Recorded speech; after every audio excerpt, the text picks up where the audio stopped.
কিসের মধ্যে কি পান্থাবাতে গিয়ে, যাই হোক, মানে স্পিকার, আমাদের উত্থাপন করার বিষয়টা হচ্ছে জুলাই গণ অভ্যুত্থানে অংশগ্রহণকারীদের সুরক্ষা দেওয়ার জন্য, সাংবিধানিক এবং আইনি সুরক্ষা দেওয়ার জন্য।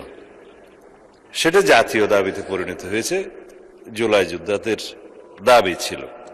তার প্রেক্ষিতে জুলাই জাতীয় সনদ স্বাক্ষরিত হয়েছে, তার মধ্যে অঙ্গীকারনামার একটা দফা ছিল, এবং সেই দফাটা পরবর্তীকালে যেদিন সই করব সেদিনও একটা আন্দোলনের প্রেক্ষিতে আমরা অনুরোধ করে কমিশনকে অ্যামেন্ডমেন্ট আনিয়েছিলাম তাদের দাবির প্রেক্ষিতে। তার মানে যারা জুলাই গণ অভ্যুত্থানে, ছাত্র গণ অভ্যুত্থানে অংশগ্রহণ করেছিলেন, তাদের উপরে তো হানাদার বাহিনীর মতো গণহত্যাকারী আওয়ামী লীগ এবং তাদের সন্ত্রাসী গোষ্ঠী এবং পেটুয়া বাহিনী নিপীড়ন চালিয়েছে, অত্যাচার চালিয়েছে, গণহত্যা চালিয়েছে।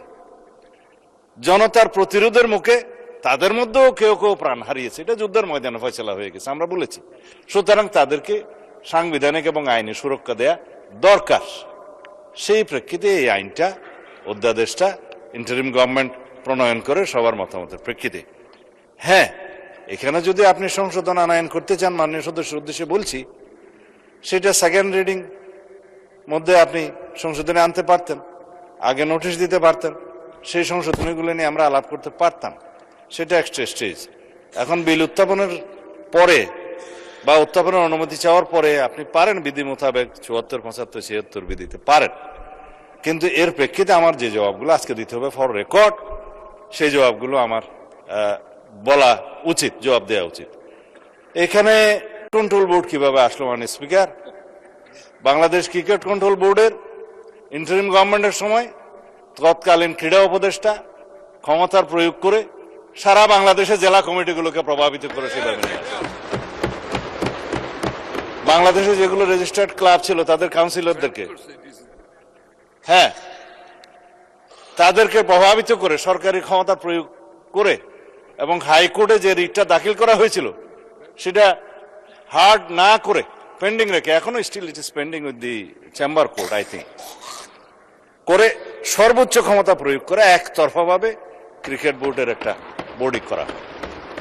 তার প্রেক্ষিতে বর্তমান গণতান্ত্রিক সরকার মাননীয় ক্রীড়ামন্ত্রীর নেতৃত্বে তিনি একটা ইনকোয়ারি বোর্ড করে দিলেন, কি কি অনিয়ম হয়েছে না হয়েছে ফাইন্ড আউট করার জন্য। সেই তদন্ত কমিটি রিপোর্ট প্রদান করার পরে তারা ডিক্লেয়ার করলো এখানে যথেষ্ট অনিয়ম হয়েছে, আরো অনেক কথা আমি বলতে পারতাম, বলছি না। তারপরে সেটা ডিজলভ হয়েছে, ডিজলভ হওয়ার পরে একটা ক্রিকেট কন্ট্রোল বোর্ড হয়েছে, আহ্বায়ক কমিটি হয়েছে, অ্যাডক কমিটি। কাকে দিয়ে হয়েছে?